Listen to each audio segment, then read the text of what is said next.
Indian ফুটবলের ওপর থেকে কালো মেঘ কেটেও যেন কাটছে না। আজকে সুপ্রিম কোর্টের যে রায় আমাদের সামনে এসেছে, তারপর সবাই ভাবতে শুরুই করে দিয়েছিল, বা এখনো অবধি প্রায় অনেকেই ভাবছে যে যে সমস্যাটা অ্যাকচুয়ালি চলছিল সেটা প্রায় মিটে গেছে, কিন্তু একটা কোথাও খোঁচ সেটা কিন্তু রয়ে গেছে। আসবো সেই প্রসঙ্গে, এবং তার পাশাপাশি ক্লাব ফুটবলেরও বেশ কিছু মেজর আপডেট শেয়ার করা রয়েছে। আর কালকে রাত্রিরে যে হঠাৎ করে একটা পোস্ট এবং তারপর যে জল্পনা অবশ্যই রিগার্ডিং দিমিত্রিওস পেত্রাতস শুরু হয়েছিল, তার শেষ কোথায় রয়েছে সিরিয়াসলি জানি না, বাট যা কিছু অন্ততপক্ষে ইনফরমেশন বিভিন্ন জায়গা থেকে উঠে এসেছে সব কিছু এই ভিডিওতে শেয়ার করব। প্রথম কথা অবশ্যই আমাদের Indian football, overall Indian football, supreme কোর্টের পর্যবেক্ষণ, ফিফাতে আমাদের ফুটবলের কনস্টিটিউশন জমা দেওয়া, এই সব কিছুর যে একটা পুরো জটলা, সেটা সবাই ভেবেছিল বোধহয় আজকে ক্লিয়ার হয়ে গেল, কিন্তু ওই শেষ হয়ে হইল না শেষ। সেরকমই ঘটনা আমাদের ইন্ডিয়ান ফুটবলের ক্ষেত্রে। কারণ সুপ্রিম কোর্ট ডেফিনেটলি দুটো জিনিস জানিয়েছে। এক, যে ড্রাফট কনস্টিটিউশন সেটা রেডি এবং সেটা কমপ্লিট, আর ফিফাতেও সেটা অ্যাকসেপ্টেড হয়ে যাচ্ছে, হয়ে হয়ে যাবে আর কি। পুরো প্রসেসটা কমপ্লিট হয়ে যাবে আগামী মাসে, অক্টোবরের মিডিলের মধ্যে পুরো প্রসেসটা কমপ্লিট হয়ে যাবে, প্রবলেম নেই সেই রিলেটেড। কিন্তু এর সাথে দ্বিতীয় একটা ব্যাপার, যে অবশ্যই ইলেকশন হবে না, এটাও একটা ব্যাপার, কারণ অনেকের ইচ্ছে ছিল ইলেকশন হোক, সুপ্রিম কোর্ট ইলেকশন ঘোষণা করুক এবং ফিফা আমাদের ব্যান করে দিক, অনেকের এই ইচ্ছে ছিল। সেটা হচ্ছে না, ইলেকশন হচ্ছে না, যে কমিটি দায়িত্বে রয়েছে তারাই কন্টিনিউ করবে। এটাতে অনেকেই অখুশি, মানে যারা ইন্ডিয়ান ফুটবলের ভালো চায় না তারা অখুশি। আমি আবারও বলছি, এখানে ক্ল্যারিফাই করতে চাই, সেটা হচ্ছে যে এই যে বর্তমান কমিটি রয়েছে এদের নিয়ে কিন্তু আমরা ইন্ডিয়ান ফুটবল ফ্যান্সরা খুশি নই। কিন্তু যখন ইলেকশনের সময় আসবে তখন ইলেকশন হোক, তখন পরিবর্তন আসুক। সুপ্রিম কোর্ট যদি বলে দেয় ইলেকশন করতে হবে, তখন কিন্তু ফিফা আমাদের ওপর ব্যান নিয়ে আসবে। আর ব্যান আসা মানে আমরা জানি টোটাল ফুটবল সিস্টেমটা আমাদের বন্ধ হয়ে যাবে। আমাদের এশিয়ান কাপ কোয়ালিফায়ার্স রয়েছে, আমাদের ক্লাবগুলো এশিয়ান লেভেলে কম্পিট করছে মেন্স এবং ওমেন্স ফুটবলে, বন্ধ হয়ে যাবে। এবং আন্ডার 17 থেকে শুরু করে আন্ডার 23 বহু ইম্পর্টেন্ট ম্যাচ সামনে রয়েছে, as well as senior men's and women's team, সবটাই পুরো এখানে বন্ধ হয়ে যাবে যতক্ষণ না আমাদের ব্যান উঠবে। তো কখনোই আমরা চাই না যে সুপ্রিম কোর্ট বলুক যে ইলেকশন হোক। সুপ্রিম কোর্ট ইলেকশনের ব্যাপারে কোনো কথা বলেনি, তারা বলেছেন যে যেটা আছে সেটা কন্টিনিউ হবে, এবং যখন সময় আসবে এদের টেনিওর কমপ্লিট হয়ে যাবে তখন ইলেকশন হোক। এবং তখন যারা দায়িত্বে রয়েছেন গোটা ওভারঅল ইন্ডিয়ান ফুটবল অ্যাডমিনিস্ট্রেশনে, তারা যদি মনে করেন যে নতুন কেউ আসবে, নতুন কমিটি বা নতুন একজন সভাপতি তিনি দায়িত্ব নেবেন কোথাও, ইন্ডিয়ান ফুটবলে ভালো হবে, তখন সেটা হোক, নিয়ম মাফিক হোক, সেখানে ফিফা বাধা দেবে না বা ফিফা কোনো রকম প্রবলেম তৈরি করবে না। কিন্তু সুপ্রিম কোর্টের একটা খোঁজ এই জায়গাতে রয়ে গেছে, সেটা হচ্ছে সুপ্রিম কোর্ট জানিয়েছে এই যে টোটাল প্রসেসটা চলছে, এই প্রসেসটাকে সুপ্রিম কোর্ট একটা সার্টেন টাইম অবধি মনিটর করবে, যতক্ষণ না পুরোটা কমপ্লিট হচ্ছে। তারপর আর কোনো বিষয় নিয়ে সুপ্রিম কোর্ট মনিটরিং করবে না। এই একটা জায়গা যেটা 94 নম্বর পয়েন্টে মেনশন করেছে সুপ্রিম কোর্ট তার ভার্ডিক্টে, সেই জায়গাটা কোথাও ফিফা কিভাবে নেবে, এখানে Indian football fans they are in the dark. কারণ যদি এখানে ফিফা দেখে যে সুপ্রিম কোর্ট একটা স্টেজের পর তারা আরও মনিটরিং করতে চাইছে, তারা আরও অনেক বেশি করে এখানে ইন্টারফারেন্স রাখতে চাইছে একটা অটোনোমাস ফুটবল বডির ওপর, একটা অটোনোমাস অ্যাডমিনিস্ট্রেশনের ওপর, তার মানে কোথাও একটা প্রবলেম রয়েছে। এবং যদি সেই প্রবলেম ফিফা মনে করে যে কোথাও ফুটবলে সেটা ক্ষতি করতে পারে, থার্ড পার্টি ইন্টারভেনশন হচ্ছে, তাহলে কিন্তু আমাদের এআইএফএফ এর ওপর, মানে সোজা কথা ইন্ডিয়ান ফুটবলের ওপর একটা ব্যান আসতে পারে, একটা সাসপেনশন আসতে পারে, একটা কোথাও আপাতত সব কিছু স্টপ মোড এসে যেতে পারে। এবার এখানে এসে যেতে পারে, সম্ভাবনা রয়েছে, এটা নিয়েই সবাই কথা বলছে। কেউ জোর দিয়ে বলছে না যে এটার জন্য এটা হবেই, ফিফা এই পয়েন্টটাকে নোট করে ব্যান আনবেই, এটা জোর দিয়ে বলছে না। কারণ ফিফা এই বিষয়টাকে কিভাবে দেখতে চাইছে, কারণ সুপ্রিম কোর্ট দুটো জায়গা মেনশন করেছে। একদিকে সুপ্রিম কোর্ট জানাচ্ছে যে একটা অটোনোমাস বডি, তার উপর কোনো ধরনের মনিটরিং হোক বা তার উপর কোনো ধরনের এইরকম বারবার পর্যালোচনা হোক তার সিস্টেম নিয়ে, সেটা কখনোই আমরা চাই না, বা সেটা যাতে কেউ না করে সেটাও আমরা অবশ্যই চাই। আবার এক জায়গাতে সুপ্রিম কোর্টে জানাচ্ছে এই যে প্রসেসটা, এই যে আপাতত যে ড্রাফট কনস্টিটিউশন এবং যে পুরো সিচুয়েশন তৈরি হয়েছিল, তার ওপরে সুপ্রিম কোর্টের একটা টাইম অব দি মনিটরিং থাকবে। এখানে কোথাও পুরো বিষয়টা কন্ট্রাডিক্টরি হয়ে যাবে ফিফার কাছে। ফিফা এই জায়গাটা অবশ্যই ক্লিয়ার করতে চাইবে কোনো কিছু স্টেপ নেওয়ার আগে, আই গেস। এই এই এই জায়গাতে দাঁড়িয়ে অনেকেই বুঝতে পারছে না যে আলটিমেট আমাদের ওপর ব্যান আসবে কি আসবে না। তো অবশ্যই চাই ফিফা ব্যাপারটাকে একটু ভালোভাবে নিই, ফিফা ব্যাপারটাকে যেন কড়াভাবে না নেয়, কারণ আবারও বলছি ইন্ডিয়ান ফুটবলের প্রচুর স্বার্থ জড়িয়ে রয়েছে।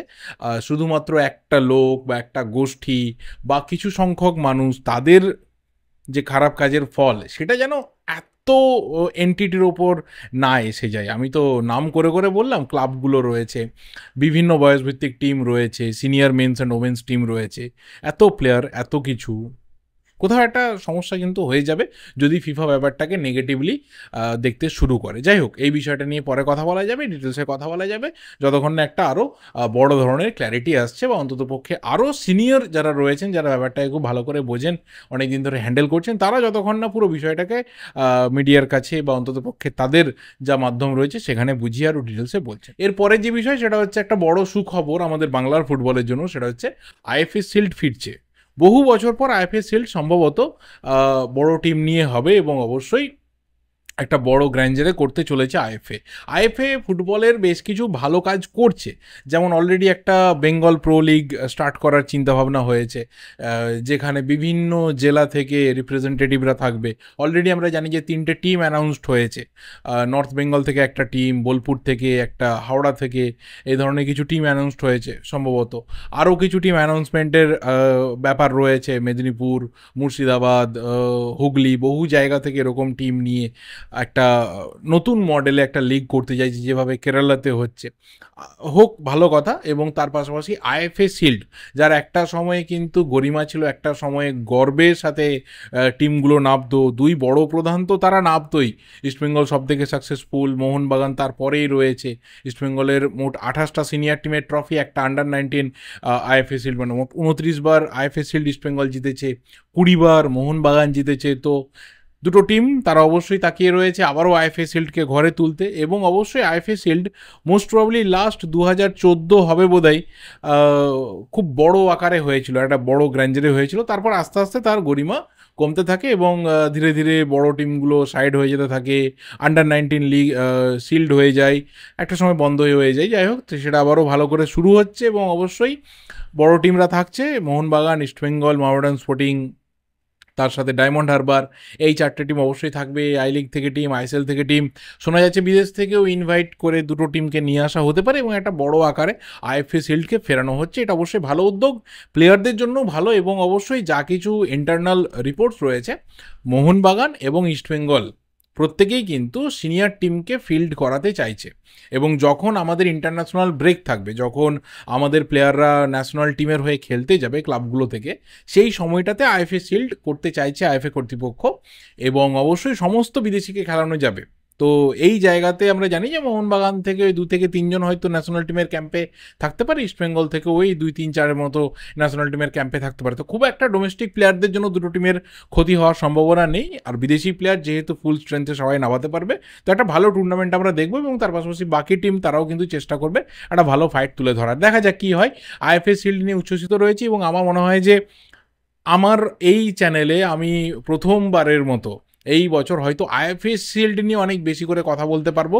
2020 থেকে ভিডিও বানাচ্ছি, 20, 21, 22, 23, 24, এক বছরও আমি আইএফএ শিল্ড নিয়ে কিছু বলতে পারিনি। সো 2025-এ হয়তো প্রথমবারের মতো আমি চ্যানেলে আইএফএ শিল্ডকে কভার করতে পারবো, ডিটেলসে কথা বলতে পারবো, আইএফএ শিল্ডের হিস্ট্রি নিয়ে কথা বলতে পারবো। সেখানে অবশ্যই 1911 আসবে, 1975 আসবে, প্রচুর হিস্ট্রি রয়েছে আইএফএ শিল্ডের।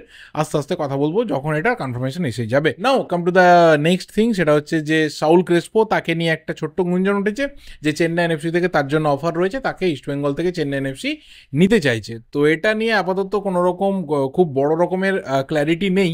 তার দুটো রিজন, নাম্বার 1 সেটা হচ্ছে সাউল ক্রেসপো যে টিম থেকে বেরোবে ইস্টবেঙ্গলের, সেটা এখনও অবধি ক্লিয়ার না। এখনও অবধি সেটা নিয়ে কোচও নাকি ফাইনাল ডিসিশন তিনি নেননি। তিনি চাইছেন সুপার কাপটা দেখে নিতে, তারপর প্রয়োজন ভিত্তিকে তিনি আইএসএল-এর স্কোয়াডে তাকে রাখবেন কি রাখবেন না, যেহেতু অলরেডি একজন প্লেয়ারের কাছে অফার গেছে ওই পজিশনেরই player, central midfield, attacking midfield পজিশনের প্লেয়ার, তো প্রবলেম নেই রিপ্লেসমেন্টের। আর চেন্নাই এনএফসির ক্ষেত্রে প্রবলেম হচ্ছে যে যেহেতু প্লেয়ারটা কন্ট্রাক্টে রয়েছে, অলরেডি প্রফেশনাল ম্যাচ খেলেওছে, তো সেই জায়গাতে তাকে সই করাতে গেলে কিছুটা সময় অপেক্ষা করতে হবে। জানুয়ারি ট্রান্সফার পয়েন্ট দিয়ে হবে, অথবা ইস্টবেঙ্গল যদি তাকে মিউচুয়ালি কন্ট্রাক্ট টার্মিনেশন করে ছেড়ে দেয় তাহলে হয়ে যাবে।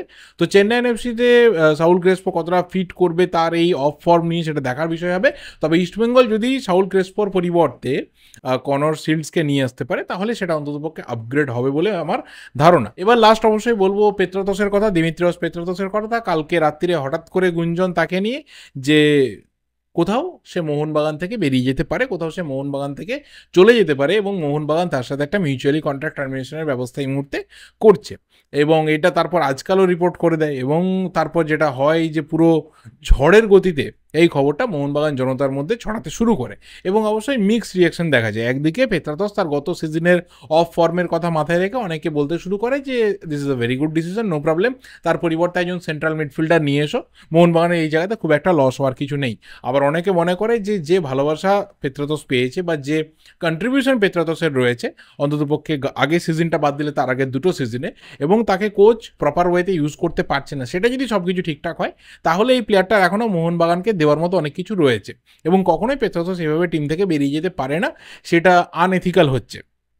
গোটা রাতটা এইভাবে কাটে এবং তারপর সকালে পুরো বিষয় আস্তে আস্তে ক্লিয়ার হয় এবং মার্কাস জানিয়ে দেয় যে না, এরকম কোনো ধরনের ঘটনা আপাতত মোহনবাগানে ঘটছে না, পেত্রাতস মোহনবাগানে থাকছে। বাট তারপরে বড় টুইস্ট আসে, নীলাঞ্জন দত্ত তার একটা পোস্ট, আমরা জানি যে নীলাঞ্জন দত্ত একটা সময়ে এআইএফএফ এর সাথে দীর্ঘদিন জড়িয়েছিলেন, স্পোর্ট অ্যাডমিনিস্ট্রেশনে তাকে আমরা খুব ভালো করে চিনি। তিনি এসে জানান যে কোনো একজন মোহনবাগান প্লেয়ার তাকে জানিয়েছেন যে পেত্রাতস এবং মলিনা তাদের যে ড্রেসিং রুমের সম্পর্ক সেটা ভালো নেই, এবং কোথাও পেত্রাতস বেরিয়ে যেতে পারে, সেটা মোহনবাগান ম্যানেজমেন্ট এই মুহূর্তে চেষ্টা করছে ধরে রাখার বা পুরো বিষয়টাকে কন্ট্রোল করার। এবং আমার যদি পরশু দিনকের ভিডিওটা আবারও কেউ রিমাইন্ড করো, রাত্রে যে ভিডিওটা আমি দিয়েছিলাম লাস্ট ভিডিওটা, সেখানেও আমি বলেছিলাম যে ড্রেসিং রুম কোথাও কিন্তু মোহনবাগানে একটা প্রবলেমের জায়গা তৈরি হয়েছে, সেখানে কিছু টালমাটাল চলছে, কিছু ঠোকাঠুকি ব্যাপার কিন্তু চলছে, এবং সেটা কোথাও টিমের যে একটা মোটিভেশন রয়েছে, টিমের যে কোথাও একটা ফোকাস রয়েছে, সেটাকে বিগড়ে দিতে পারে। তো দেখা যাক কী হয় পেত্রাতসের ব্যাপারটা। আমার মনে হয় যে কিছু তো ঘটনা রয়েছে যার জন্য কোচের সাথে তার বাদানুবাদ আমরা দেখতে পেয়েছি, কিছু টিমমেটসদের সাথে তার বাদানুবাদ দেখতে পেয়েছি, এবং তারপর একটা তার সোশ্যাল মিডিয়া পোস্ট যেখানে সমর্থকদের দিকে তাকে জোড়াত করতে দেখা যায়, কোথাও একটা চলে যাওয়ার ভঙ্গিতেই তার পোস্ট, এবং তারপর বিভিন্ন ধরনের কনফিউশনস। তো দেখা যাক কী হয়। আমার যেটা পার্সোনাল এখানে ওপিনিয়ন রয়েছে সেটা হচ্ছে একটা প্লেয়ারকে যদি প্রপার ওয়েতে ইউজ করা যায় তাহলে তার মধ্যে যে দেওয়ার ক্ষমতা রয়েছে সেটা অবশ্যই বেরিয়ে আসে। আবার এটাও ঠিক কথা যে একজন কোচের যে লাস্ট চয়েসটা সেটা একটা টিমের জন্য সবথেকে বেশি ইম্পর্টেন্ট, কারণ তিনিই বেটার বলতে পারবেন যে তার যেটা ডিমান্ড রয়েছে প্লেয়ারদের থেকে, তিনি কার থেকে কীরকম পাচ্ছেন এবং সেটা পাওয়ার পর রেজাল্ট কী হবে। আর এই ক্ষেত্রে এমন একটা সিচুয়েশনে মোহনবাগান ম্যানেজমেন্ট দাঁড়িয়ে রয়েছে না, যে পেত্রাতসের যদি কন্ট্রিবিউশন দেখো তাহলে তাকে তুমি এত সহজে রিলিজ করতে পারবে না, আবার যদি মলিনার কন্ট্রিবিউশন দেখো তাহলে তাকেও কিছু বলা যাবে না। তো সিচুয়েশনটা এই জায়গায় দাঁড়িয়ে রয়েছে। তোমাদের ওপিনিয়নটা তোমরা শেয়ার করে দাও, এখনও অনেক রাস্তা বাকি রয়েছে পুরো বিষয়টা ক্লিয়ার হতে, এর থেকে বেশি আমি আর কিছু শেয়ার করলাম না। ভিডিওটা এই অবধি, ভালো লাগলে লাইক করো, শেয়ার করো, তোমাদের ওপিনিয়নগুলোকে কমেন্ট করতে থাকো প্রত্যেকটা বিষয় নিয়ে। দেখা হবে পরের ভিডিওতে। টিল দেন অবশ্যই চ্যানেলটা সাবস্ক্রাইব করে যেও। Thank you, goodbye and good night.